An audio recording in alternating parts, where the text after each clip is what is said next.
नमस्कार, मैं विकास सिंह और आप देख रहे हैं बिहार न्यूज़ अपडेट। देखिए, इन दिनों भोजपुरी की दुनिया में अलग अलग नए नए कलाकारों की एंट्री हो रही है और उतना ही ज़्यादा विवाद का भी पूरा भोजपुरी जो है इस वक्त मामला बना हुआ है। वैसे में इस वक्त भोजपुरी के दुनिया के दिग्गज कलाकार भिखारी सिंह जी हमारे साथ जुड़े हुए हैं। हम इनसे बात करेंगे क्योंकि छठ पूजा सामने है। वैसे में बिहार का सबसे पावन पर्व में इनका कौन कौन से गाने जो हैं धमाल मचाने के लिए बिहार में कदम रखने वाले हैं और साथ ही साथ भोजपुरी के विवाद यानी कि अनुपमा यादव, खेसारी लाल, तमाम मुद्दों पर बात होगी। स्वागत है सर। बहुत बहुत शुक्रिया। जितने भी भाई के चैनल को देख रहे हैं सभी को प्रणाम है। पहला सवाल सर आपसे, सामने छठ पूजा है, क्या क्या तैयारी चल रही है आपकी? अभी तो फ़िलहाल छठ पूजा का बहुत सारा गाना है जो कि प्रोजेक्ट हो रहा है। जीरो म्यूज़िक से हमारे एक राज भाई हैं, उनके प्रोडक्शन हाउस से आ रहा है और भी 2-3 सारे चैनल सब हैं जिससे गाने आ रहे हैं। कौन कौन से गाने हैं? अगर एक दो गाना अगर आप गुनगुना सके जो आपको मतलब ये ना लगे कि चोरी हो जाए, क्योंकि बहुत सारे भोजपुरी में गाने भी चोरी होते हैं। नहीं तो अभी तो गाना तो नहीं गा सकते हैं क्योंकि गाना भी गाएंगे, अभी रिलीज़ भी नहीं हुआ है गाना। मतलब आपको भी लग रहा है कि चोरी हो सकता है? चोरी होता ही है क्योंकि बड़े बड़े स्टार लोग बैठे हुए चोरी करने के लिए। फ़िलहाल में देखिए पवन सिंह चुरा लिए गाना, इनका क्या नाम है, गोलू राजा का गाना एक अभी गाए थे सैड सॉन्ग, उसका अपना गाना चुरा लिए। उससे पहले खेसारी लाल जी का तो हमेशा चोरी का विवाद चलता ही रहता है। तो गाना जब रिलीज़ होगा तो ज़रूर बताया जाएगा। ठीक है, गाना रिलीज होने के बाद हम आपसे ज़रूर एक बार और संपर्क करेंगे। लेकिन सैड सॉन्ग, आप सैड सॉन्ग भी बहुत अच्छा गाना गाते हैं, तो सैड सॉन्ग रिलीज हो गया है या वो भी लाइन? सैड सॉन्ग तो अभी हाल फिलहाल रिलीज़ हुआ था जीरो म्यूज़िक से ही, और देवी गीत भी आया था और एक सैड सॉन्ग भी आया था, बहुत लोगों ने पसंद किया। सैड सॉन्ग कौन सा था? वो 2 लाइन गुनगुना देते हैं। याद में तोहरा दिन रतिया बहुत रोइला, याद में तोहरा दिन रतिया बहुत रोइला, ऐसे ही करके गाना था जो भी आए हाल फिलहाल। इन दिनों अगर हम बात करें तो अनुपमा यादव काफ़ी चर्चे का विषय बनी हुई है। स्टेज शो करने जाती है, आप लोग भी जाते ही होंगे, तो क्या अनुपमा यादव के साथ जो कुछ हुआ वो सही हुआ? आपके नज़र में क्या है? क्योंकि अनुपमा यादव के साथ अभी तक भोजपुरी के कोई कलाकार आकर खड़े नहीं हुए हैं कि अनुपमा के साथ गलत हुआ। देखिए, आज के टाइम में कोई किसी के साथ खड़ा नहीं होता है, ये सच्चाई है।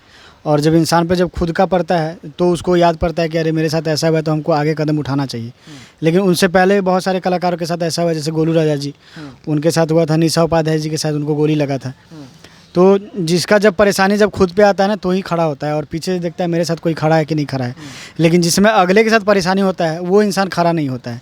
तो आप अगर किसी के दुख में खड़े नहीं होगा तो फिर आपके दुख में कहाँ से कोई खड़ा होगा? अगर हम बात कर ले पवन सिंह जी की, तो पवन सिंह जब चुनाव प्रचार में थे, जब वो चुनाव लड़ रहे थे, तो अनुपमा यादव अपना 1 महीने का कीमती समय उनको दी थी और लगातार चुनाव प्रचार की उनके लिए। लेकिन इस वक्त जब अनुपमा यादव मुश्किल की घड़ी में आई तो पवन सिंह का टीम एक भी नज़र नहीं आ रहा है। तो ये दुनिया का तो यही दस्तूरी है ना, जब समय कमज़ोर होता है तो हर कोई साथ छोड़ देता है, और जब आपका समय बलवान होता है तो कमज़ोर इंसान भी आपके साथ सट जाता है। तो यही होता है। अब भगवान उनको हिम्मत दे कि मतलब उनका जो अभी बुरा वक्त चल रहा है वो अच्छे से टल जाए, और ये सब जो हुआ है स्टेज पे वो चीज़ एक कलाकार के साथ नहीं होना चाहिए। अब वहाँ पे क्या हुआ है, उनसे क्या गलती हुई है या सामने वाले से क्या गलती हुई है, ये तो वही लोग जानते होंगे।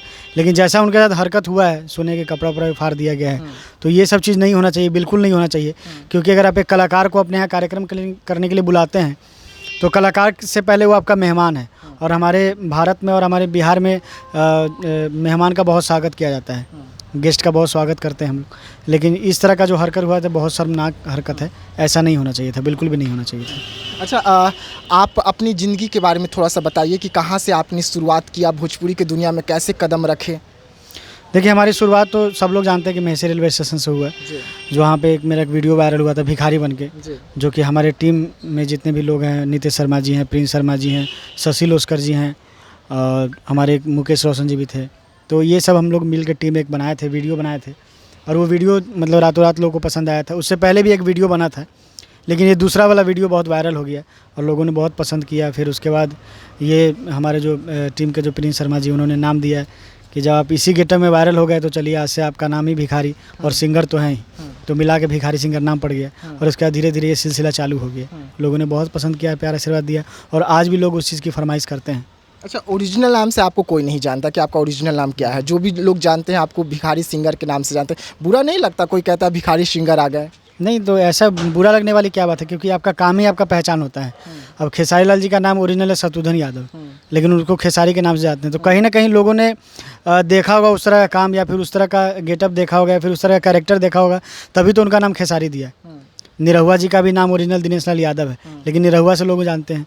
तो आपका जो काम है, आपका जो नाम है, वही पहचान बन जाता है आपका। जो ओरिजिनल क्या था नहीं था, उससे आपकी पहचान नहीं होती। जो आप क्या कर रहे हैं उससे आपकी पहचान होती है। तो बुरा नहीं लगता है, अच्छा लगता है।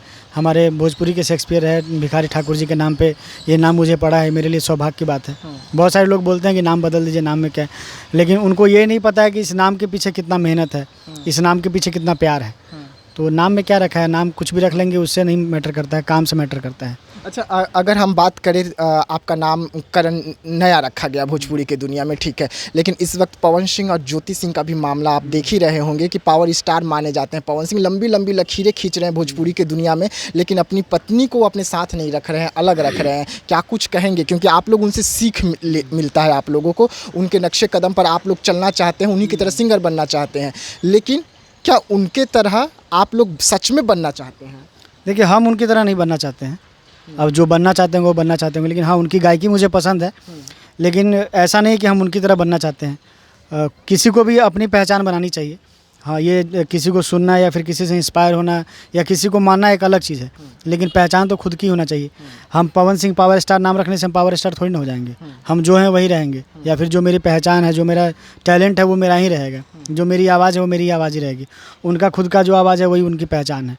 तो उनसे हम लोग सीखते हैं, लेकिन अच्छी अच्छी चीज़ें सीखते हैं। उनकी गायकी है वो सीखते हैं, वो कैसे एक्टिंग करते हैं, वो कैसे फिल्म में काम करते हैं, कैसे वो गाना गाते हैं, कैसे स्टेज करते हैं, ये चीज़ सीखते हैं। अभी थोड़ी ना सीखे हैं कि हाँ, पत्नी को छोड़ दिए थे, इलेक्शन में खड़ा होना था तो पत्नी को साथ में ले लिए, फिर इलेक्शन ख़त्म हो गया तो पत्नी को छोड़ दिए। ये सब चीज़ सीखने वाला थोड़ी ना है, वो तो उनका पर्सनल मैटर है।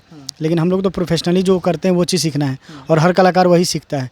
ये पत्नी को छोड़ दिए, पत्नी को पकड़ लिए, वो चीज़ सीखना थोड़ी ज़रूरी नहीं है, क्योंकि वो तो अपना अपना दिमागी हालत का बात है।